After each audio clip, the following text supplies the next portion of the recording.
All right, welcome to the Daily Brew. You're looking at video of yesterday. Kevin Bacon, his son, Travis Bacon, and wife, Kyra Sedgwick, stopped by the 5 News studio because Beau Russell was able to interview them. They are debuting their film on Friday at the Bentonville Film Fest. So a pretty big deal. They're in town to, talk about it and show it for the first time. A lot of excited folks, but I think more importantly, when they were here, we were all excited to see all of them. Well, it was funny because in the morning we kind of joked about how Kevin Bacon was in Bentonville, and it's like, oh yeah, he'll be here, like as in like in general. Then all of a sudden we get to about, I think, 9 o'clock yesterday, and all of a sudden, oh, Kevin Bacon's gonna be here. And we're like, oh my goodness, Kevin Bacon, Kyra, their kid. And they were all very down-to-earth people, like very friendly. Yeah. Beau did a great job interviewing them. Actually, a little fun tidbit. Beau's dad has actually worked with Kevin Bacon on a couple projects, so pretty cool there. So yeah, very cool to see them there, and again, very friendly people. It was very neat. Yeah, I got to do a little bit, since us news anchors, we do a lot of makeup. We're not experts by any means, but we know a little bit more about what to do with the lights. Got to touch up her makeup a little bit. Yeah, and that was exciting. It looked fantastic, Joe. You did a good job. Thank you. Which, I mean, she has, it was just, just one little bit of setting powder, but she has fantastic skin. Beautiful, absolutely gorgeous. Yeah, no, it was great to have them. We didn't ask them about their previous movies, or didn't ask about banning dancing or whatever. But I was tempted. I was like, nah, I think I'm gonna. How much I wanted to dance with Kevin Bacon. Oh, I'm sure. Do the Footloose dance. But we're like, hey, they're on a schedule, and we were very happy to have them here. Yeah, and their movie that's going to debut at the Bentonville Film Festival seems to be really good. Like the things that he said about it. Makes you excited. Yeah, and it was sold out last night. It's a very hot ticket from Bentonville. Oh, yeah.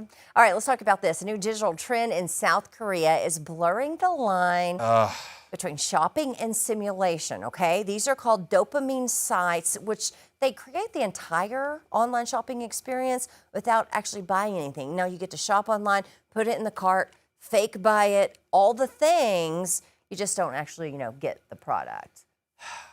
This is where I'm starting to get really concerned about our mental health in the future. Like the fact that they're adding this now to basically, it's almost like you're play shopping. And it's like, I get it, as you're a kid, right? You've set up a fake fast food restaurant, and we get that, but that's kind of the point, right? If we're sitting at home, all right, let's say you're my age, and you're like, you know what, I just really want to shop, but I don't want to buy anything. I don't know. I'm fearful where we're going to go in the next 25 years if this continues to trend this direction. Yeah, but I mean, if someone who has an addictive personality who maybe has an addiction to spending money or shopping, they can push the button of buy without causing any harm. Yeah, I think there could be, let me try to play devil's advocate. There could be some positive of it's almost like rehabilitation. Okay, this is a way to do that. But what it sounds like when it says dopamine app, it seems like it's more of a short-term solution rather than a long-term fix. Yeah, absolutely, for sure. And I wonder, if the ultimate goal is there's something there where you can actually buy, Yeah, well, and one of the things is when they do this, why, I know they're trying to do it to crave it, but what's the point? You're always thinking of course they're trying to make money off this. So what exactly are they getting from people using this app?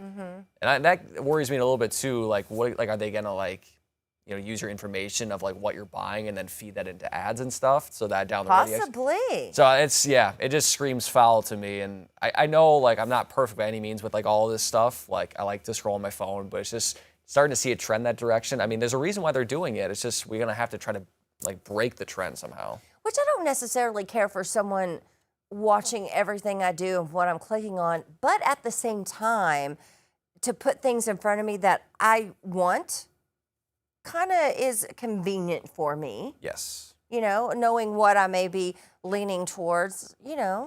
I kind of appreciate that a little. Yeah, we've talked about this in the past. There's this Netflix documentary called The Social Dilemma. It was, I think they interviewed a lot of people from Google and a lot of the top social media apps. And basically they talk about how they pull people in. And after I watched that for a week, I was like, I'm not touching this. Because they asked one of the Google guys, so you're gonna let your kids have social media? He goes, absolutely not. Oh, so the people behind it won't either. Yeah, it's kind of scary the way they're that's a hook, line, and sinker. They get you in, and then they're able to get your friends and everybody in. It's kind of weird. It's kind of a little uneasy. Oh, okay. It makes sense. No, it does. All right, there's some serious shade being thrown in one of the most unlikely places, Sesame Street. Have you seen this? Cookie Monster took a dig at the neighborhood's most wholesome resident, Elmo. How could you hurt Elmo? I know. Okay, so what happened was at the NBA Finals, the Knicks, right? He hopped on X saying he hopes that both teams have fun. But then some real-life New Yorkers took issue with Elmo refusing to take the side of his hometown team. Cookie Monster jumps in with this tweet back saying, Elmo, teach me not to eat trophy. Me teach Elmo to pick a team. Elmo is always one that wants, fun on both sides. And also, like, Elmo is an icon on social media, especially Twitter.